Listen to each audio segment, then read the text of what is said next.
वालेकुम बच्चों, क्या हाल चाल है? ठीक है आप? अच्छा जी, आज का जो हमारा टॉपिक है वो है आपका प्री फिक्सिस का। ठीक है, प्री फिक्सिस होते कैसे हैं और इनको यूज़ कैसे करते हैं, आज हमने ये देखना है। तो बेटा, प्री फिक्सिस बेसिकली होते क्या, मैं आपको बुक वाली डेफिनेशन से थोड़ा हट के जनरली बताऊँगा कि कभी कभी ना हमारे पास फिज़िक्स में या मैथ्स में एक बहुत बड़ी बड़ी क्वांटिटीज़ आ जाती हैं, बहुत बड़ी बड़ी वैल्यूज़ आ जाती हैं जिनको लिखना बड़ा ना टफ़ काम होता है। या कभी कभार होता है कि बहुत छोटी छोटी वैल्यूज़ आ जाती हैं जिनको भी लिखना बहुत टफ काम होता है। ठीक है, तो इस प्रॉब्लम को ना ख़त्म करने के लिए साइंटिस्ट ने एक नया तरीका ईजाद किया, एक नया तरीका बनाया, एक नया सिस्टम इन्वेंट किया जिसको बोलते हैं प्री फिक्सिस।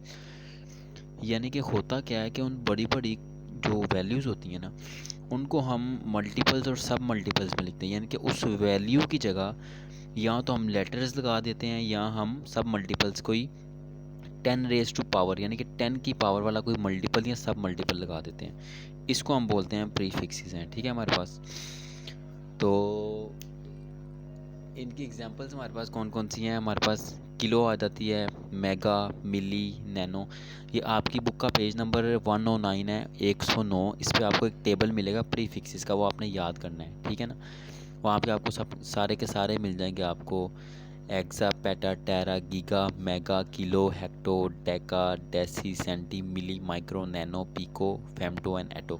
ये सारे आपने याद करने हैं। तो होता क्या है कि इतनी बड़ी क्वांटिटीज़ हैं, उनको इजीली लिखने के लिए हम उनको 10 रेज टू पावर में लिखते हैं, 10 के मल्टीपल्स में लिख देते हैं। ठीक है, अगर हमने 10 के मल्टीपल्स में नहीं लिखना तो हम उसकी जगह जिस तरह फ़र्ज़ करो कि, अब बल्कि आगे एग्जांपल्स हैं उनमें आपको और क्लियर हो जाएगी जो मैं कहना चाह रहा हूँ। तो बड़ी बड़ी वैल्यूज़ को मल्टीपल्स और सब मल्टीपल्स में लिख के शॉर्टकट में लिखने के प्रोसेस को हम बोलते हैं प्री फिक्सिस। और प्री फिक्सिस के लिए जो मेन बेस यूज़ होती है ना, वो होती है 10 की पावर, 10 रेज टू पावर। ठीक है, या तो हम उसको मल्टीप्लाई कर रहे होते हैं या तो हम उसको डिवाइड कर रहे होते हैं। ठीक है बेटा जी, किस तरह कर रहे होते हैं वो मैं आपको भी बताता हूँ। देखो एग्जांपल मैंने आपको बता दी, यूज़ में मैंने लिख दिया कि टू अवॉइड वेरी लार्ज और वेरी स्मॉल न्यूमेरिकल वैल्यूज़। के बड़ी बड़ी न्यूमेरिकल वैल्यूज़ या बड़ी छोटी छोटी न्यूमेरिकल वैल्यूज़ आती हैं जिनसे डील करना बड़ा मुश्किल हो रहा होता है, तो उनको ईजिली डील करने के लिए हम प्रीफिक्सेस यूज़ करते हैं। सबसे पहले एग्जांपल देखते हैं जी। अब देखो मेरे पास थे 50,000 ग्राम्स। ठीक है, 50,000 ग्राम।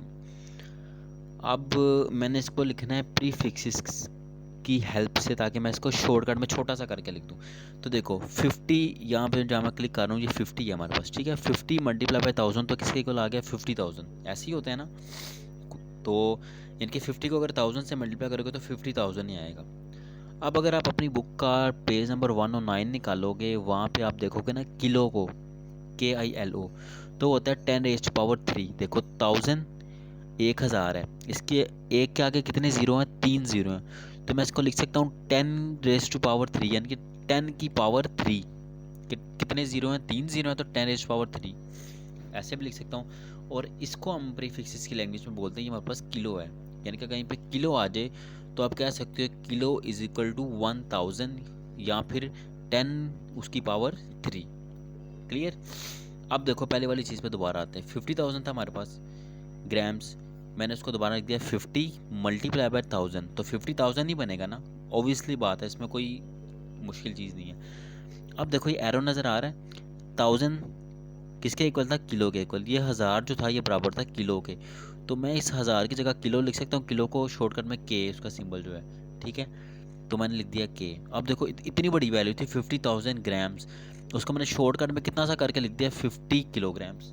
ये होता है आपका प्रीफिक्सिस कि इतनी बड़ी वैल्यू को मैंने इतना छोटा करके लिख दिया। किसकी हेल्प से? प्रीफिक्सिस की। अब कोई भी यहाँ पे आके देखेगा वो कहेगा जी 50 किलोग्राम्स, किलो होता है 1000, 1000 को 50 से मल्टीप्लाई करो, 50,000 मतलब 50 किलोग्राम में 50,000 ग्राम होते हैं। तो ऑटोमेटिकली उसको समझ आ जाएगी कि हमने यहाँ पे क्या लिखा हुआ है। क्लियर है पॉइंट बेटा जी? ओके जी, उसके बाद देखते हैं जी, हमारे पास एक और एग्जांपल है।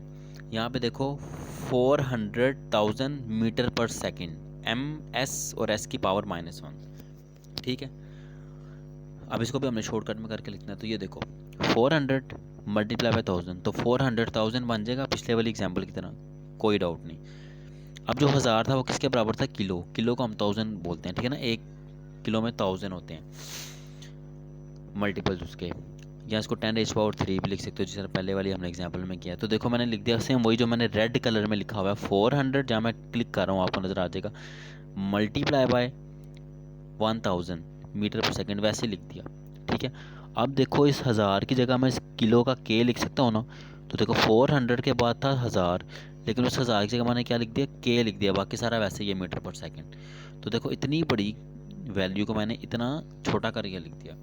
इस तरह से लिखने के प्रोसेस को हम क्या बोलते हैं, प्रीफिक्सेस। ठीक है, कि बहुत बड़ी न्यूमेरिकल वैल्यूज़ को 10 के मल्टीपल्स या सब मल्टीपल्स में लिखने को हम क्या बोलते हैं बेटा, प्रीफिक्सेस बोलते हैं। ठीक है, आप अगर अपनी बुक का पेज नंबर 109 निकालोगे, यहाँ पे मिनी एक्सरसाइज गिवन है, चेंज द फॉलोइंग। ये आपने सोल्व करके मुझे इसका पिक्चर सेंड कर देना, या जिस तरह भी हो सके, लेकिन ये आपने सोल्व करनी है। यहाँ पे कन्वर्जन दी हुई है कि मीटर से सेंटीमीटर में जाना है या मिलीमीटर से मीटर में जाना है, तो किस तरह से होगा। तो यहाँ साथ ही आपको एक टेबल गिवन है, तो वो आप टेबल देख लेना, उससे आपको आसानी हो जाएगी। ठीक है, ओके जी बेटा, अल्लाह हाफिज़।